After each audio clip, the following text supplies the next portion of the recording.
Here's the biggest problem with most product reviews that you see on the internet. The reviewer receives the product. They spend some time with the product and then they figure out what they want to say in the review and then they release the review. And the problem with that is that the reviewer can only comment on the one product that they got. They can't give a broader picture on what you can't buy 10 laptops or 10 quadcopters and test them all. And even if you could, it's only you, the reviewer, who are testing them. You don't have 10 other people to try out the product and get perspective on things that might be good or bad about it that you might have missed. But this review is going to be different. Today, we're reviewing the Rekon F4FR. This is the freestyle version of Rekon's 4-inch long-range quadcopter. And the reason this review is going to be different is that I just spent a week teaching 10 plus people how to fly. And the company that was running that training decided that they wanted to buy the Rekon F4FR as the quadcopter that the students would learn to fly on. So, I have experience with 10 plus of these Rekon F4FRs. If there was a bad one, but the other 9 were good, I know. And I have experience watching 10 plus brand new students who've never flown before beat the crap out of these things and find all of their weaknesses. And I came out of that going, well, dang, I guess I better release a review and get this information out into the public. I'm Joshua Bardwell, and you're going to learn something today. I'm so impressed with how this flies. It's got the default rates on here, so they're not super snappy. That's full stick right there. That's fine for a beginner. You can always turn those up. It's fast. It's plenty fast. It's got a little bit of instability when you drop throttle, so it's not like a freestyle monster. You might could tune that out a little bit, but it's really fun to fly. Got plenty of speed. Frankly, given its durability, it's probably got more speed than it should. Because if you crash it going as fast as I'm going, bad things will happen. Turn right sometimes, Bardwell.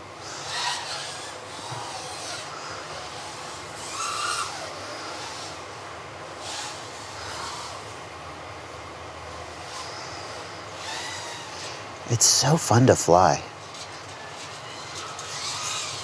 I'm not even going full throttle. What does full throttle look like? I mean, come on. You could race this. I mean, again, the durability wouldn't hold up, but in terms of flight characteristics, you 100% could race this.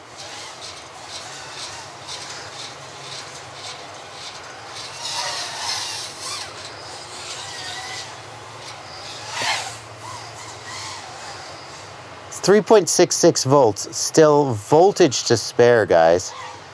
Voltage to spare. That's not an inverted yaw spin. Do it better.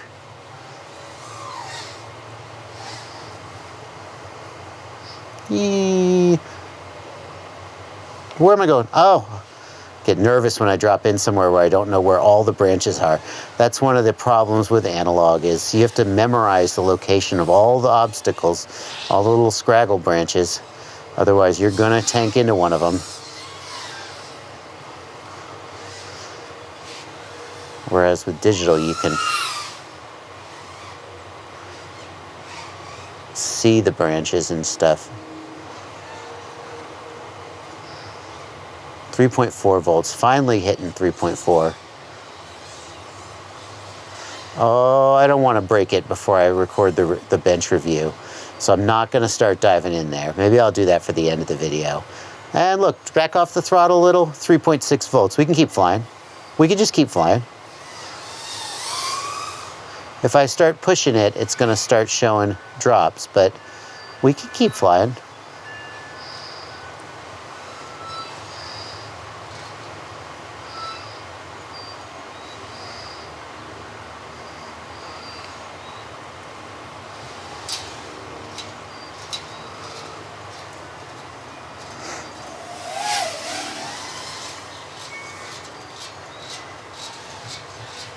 Oh, little, wow. Arc impressive. It's impressive, Bardwell. The Rekon F4 FR is a hell of a lot of fun to fly, and that shouldn't really come as a surprise. A long time ago, I reviewed the Catalyst Machine Works Shocker 4-inch, and I discovered just how much fun it can be when you take the GoPro off your quadcopter, so you're not worried about smashing your GoPro, and you can really go hard. Your quadcopter gets lighter, and it becomes more agile, and it just feels like there's no consequences to what you're doing. Well, there are some consequences. As you can see, this bell is not attached to this motor anymore, but we'll talk a little bit more about that later. And sure, you could take a GoPro off a 5-inch quad and fly it, but something about going down to that 4-inch size, especially when you get into the sub 250 gram range, it feels more like a micro quad. It still has a lot of the power and thrust and agility and speed of a 5-inch. It's just a really, really sweet spot for pure freestyle fun. Now, speaking of that 250 gram limit, the Rekon F4 FR does come in well under the 250 gram limit. Or at least that's what the product page says. When I put the quadcopter, my actual battery, an 850 milliamp hour Tattoo 4S, I come in at 252 grams. So maybe well under that limit if you're using a 650 milliamp hour 4S, but maybe right on that limit with this battery. Now, the part of this video I'm most excited to get to is the part where I tell you about all the things I learned while watching 10 plus new students beat the hell out of this thing for a week. But it wouldn't be a good review if I didn't go over the specs. So let's take a look at the specs and features. The Rekon F4 FR comes with 1804 sized motors at 3500 kV. These are much bigger motors than the long-range version of the quadcopter comes with. A lot of 4-inch long-range quads will come with 1404 motors, significantly smaller, significantly less torque, and significantly less responsiveness. But for a freestyle quad, you need more torque and responsiveness. And for Dave C., the designer of this quad, 1804 was the sweet spot where going any bigger didn't give any additional performance, just gave additional weight. The freestyle version comes with 3500 kV motors compared to 2800 kV on the long-range version, and that's as expected. You want a little more punch and power out of the freestyle version. You want longer flight time out of the long-range version. I did find the flight time on the freestyle version to be perfectly adequate, getting 5 or 6 minutes of hard flying, and then if I was willing to back off the throttle just a little bit and go easy, could easily get 8 or 9 or 10 minutes of cruising at the after that hard flying. It really doesn't seem like I'm giving up much in terms of flight time for those higher kV motors. The arms of the frame are 4 millimeters, which kind of surprised me because a lot of frames in this size and weight class would go with a little bit thinner arms, maybe 3.5 or even 3 millimeters, and save a little bit of additional weight.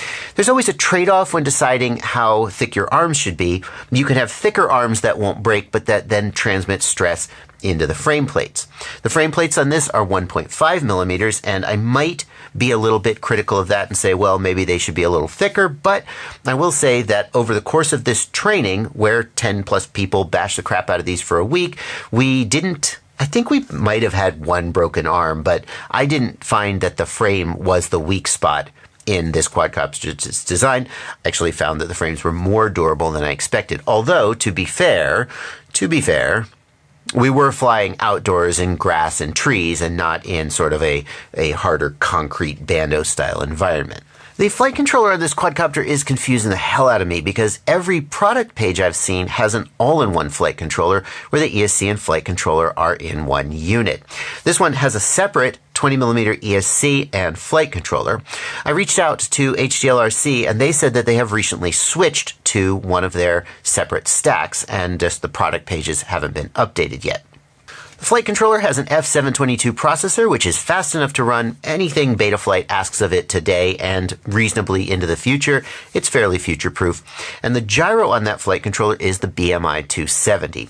Now, some people criticize the BMI 270 because it only runs at, I think it's like 3.6 kilohertz, and the gold standard gyro for flight controllers is the MPU 6000, which runs at 8 kilohertz, and lower number bad.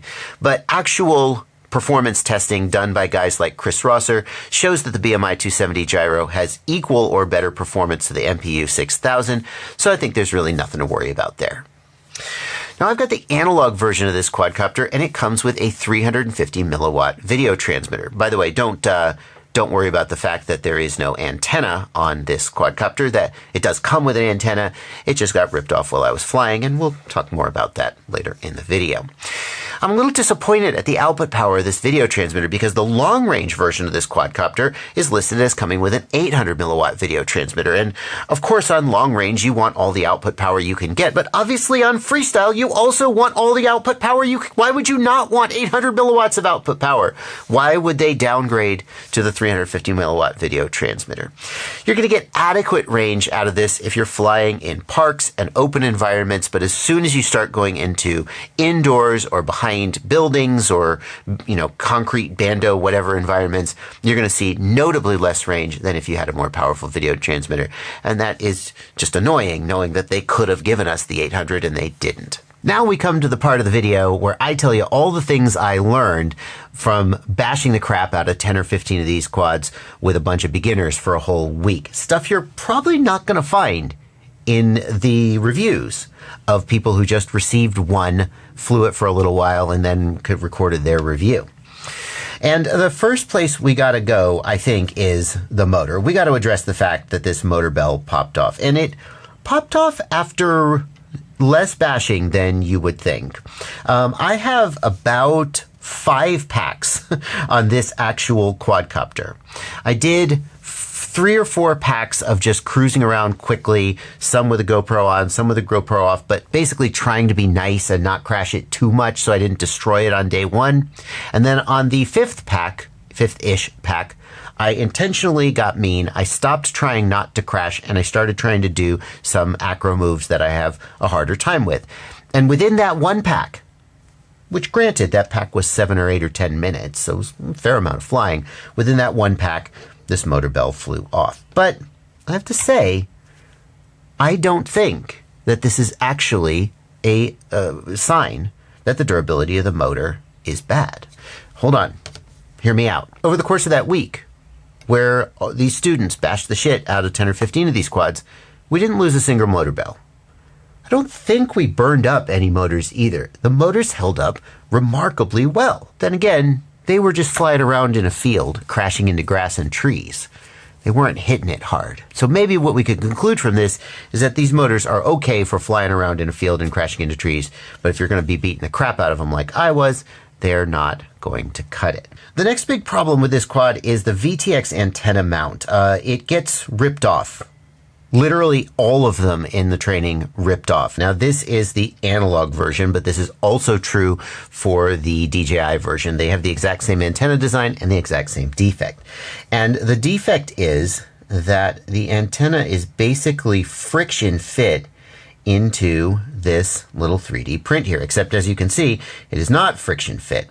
And what happens is it pops out and eventually it rips off. Yeah, so that didn't work. Basically, you have to buy an aftermarket antenna with some other rigid, I don't know. You have to buy an aftermarket antenna and maybe have a different way of mounting it to keep it from getting ripped off, because I don't have a solution that actually works reliably. I thought I did. The M2 screws that hold the arms in, and frankly, all of the M2 screws on the whole gosh dang quad, all of them needed to be tightened from the factory, and all of them worked loose and fell out while we were flying. The first thing you should do if you buy this quadcopter is take out every single one of these M2 screws and use blue Loctite to secure them.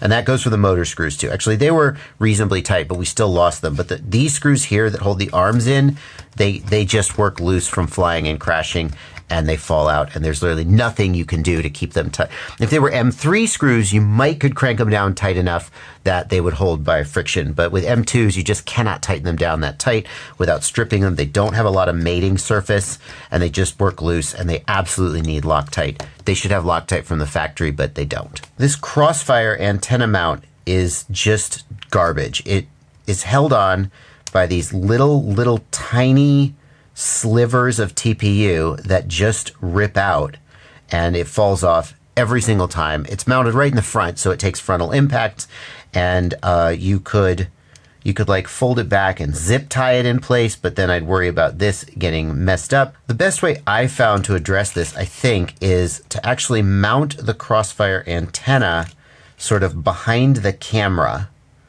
You're going to have to actually unplug it and reroute this cable, but you know, there you go. But mounting it behind the antenna, and then the antenna sort of comes out to the side here and rests on top of the arm, or maybe even underneath the arm. To me, that was the thing that got it the most out of the way without having to sort of, you know, reroute and redo anything more than necessary. Of course, you could mount it in the rear as well, which would probably improve durability. I don't know.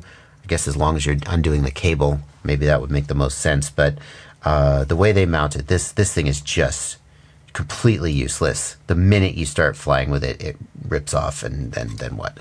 The flight controller and the ESC held up really well throughout the training. I don't remember us having any blown ESCs or any dead flight controllers. That's pretty impressive given the abuse that these quadcopters suffered.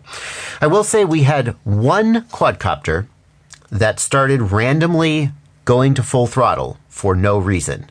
And the first time this happened, we thought the student must have accidentally hit his arm switch or something, or we thought maybe somebody picked up somebody else's controller by accident, armed, and took off, and accidentally it was somebody else's quadcopter they were controlling. But then it happened again, and we were 100% sure that nobody was touching the quad, nobody was touching the controller. It just literally went full throttle for no reason. This happened once when the quad was sitting on a table, and then again it happened in flight. It just started flying away, and he was like, I'm not doing anything. And you lowered the throttle and disarmed, and it just kept flying away. And then for the sake of this story, it didn't just fly away and disappear into the ether. For the sake of this story, we got it back.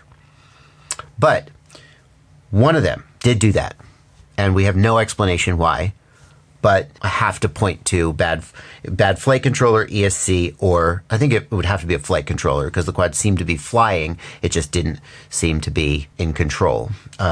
Still, 1 out of 15. It's not that bad. It's pretty good odds. It's not great odds. We could have gotten unlucky. I think you're going to be surprised at what I'm going to tell you next, which is why the title of this video is I Was Wrong About This Quadcopter, and whether, despite all of the problems I've found, I actually think it might be worth buying. But before I do that, can I take a second to remind you that the best way for you to support the work that I'm doing here is by joining my Patreon. Patreon is a website where you can subscribe to me for as little as $2 a month, or more if you feel like I've earned it. The amount you subscribe at is totally up to you. You can adjust the amount or stop anytime you feel like you want to. There's no obligation at all. Patrons get access to my Discord server, which is full of friendly, helpful people who want to talk to you about FPV. There's a troubleshooting forum. There's a buy-sell trade forum. There's all kinds of resources for people to just connect with other people and talk about FPV. But mostly what I hope patrons get is the good feeling of giving back for all of the value that they get from my content. If you're new here and you're like, who is this guy asking me to join his Patreon? Don't join yet. Keep watching the content. I'm going to keep making the content. And hopefully the day will come when you go, damn, okay, Bardwell, I got you. If today's that day for you, then there's a link in the video description to patreon.com, and I'd love to have you as a supporter. Here's why the title of this video is I Was Wrong About the Rekon F4 FR. Because when I first saw that the training was going to be done with this quadcopter, my thought was that is going to be a disaster. We are going to destroy them instantly. They're not going to buy enough to get us through the week of training, and the students are going to be sitting there with nothing to fly because they have all exploded. And categorically, undeniably, I was wrong about that. The quadcopters we bought, I don't remember the exact number that the customer bought. There were 10 or 12 students in the class, and we did destroy more than a few of them, as that picture, that pile of broken quadcopters shows. These were not totally exploded. They were like, well, we had, one bad motor or something, the VTX antenna ripped off and we can't use it anymore.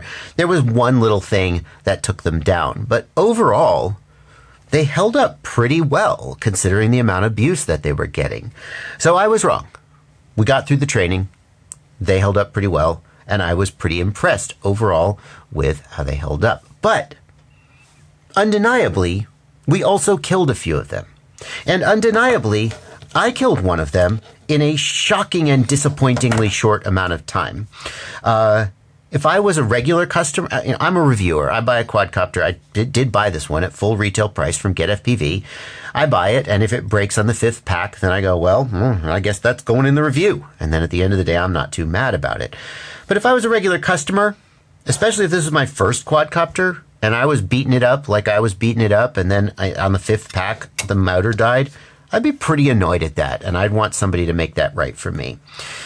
But I think this is one of the benefits of the amount of information that I've got about this quadcopter. See, here's the thing. I can't tell if I found all the warts with this quadcopter because this is one of the most thoroughly researched quadcopters I've ever reviewed. Because I saw more than one, because I had total beginners beating the hell out of it and not just somebody like me, I might never have found this problem with this. Well, I did, but on a typical review, maybe I wouldn't have flown it and crashed it hard enough to notice that this ripped off, and I might have missed that. So I don't want to be too unfair to the Rekon 4 FR because I worked extra hard and found all the problems with it. It does have problems, but it's also pretty reasonably priced, and it's pretty gosh dang fun to fly. And I gotta say, I could see a world where it makes sense to buy one of these, loc-tite all the screws, get yourself a different aftermarket antenna that's not going to get ripped off, and maybe buy a couple spare motors and actually be in a pretty good position. I don't know. Is there a better 4-inch sub 250 out there at this price? That's the big question. I'm not sure. If you know of one, put it down in the comments and maybe I'll review it. But in the meantime, I think this is at least a contender for at least a few people. If it is a contender for you, let me also remind you that there are links in the video description. They are affiliate links, and that means that you can give me a small commission. Anytime you click that link and buy something from the store, I get a little cut of the purchase price. It doesn't cost you anything extra. Very simple way for you to support the channel. If you're not ready to join the Patreon yet, just go down to the video description, click those affiliate links, and buy the product. Here's what I want to show you next. You got to see what a real 4-inch freestyle quadcopter can do if you don't constrain it to 250 grams. I want you to check out my review of the Catalyst Machine Works Shocker 4, which is a heavier, more durable, even higher performing 4-inch freestyle rig, which I think really demonstrates the total fun and freedom of 4-inch freestyle. I'll put a card on screen to that, and I'll put a link in the video description if for some reason you can't see the card. See you there.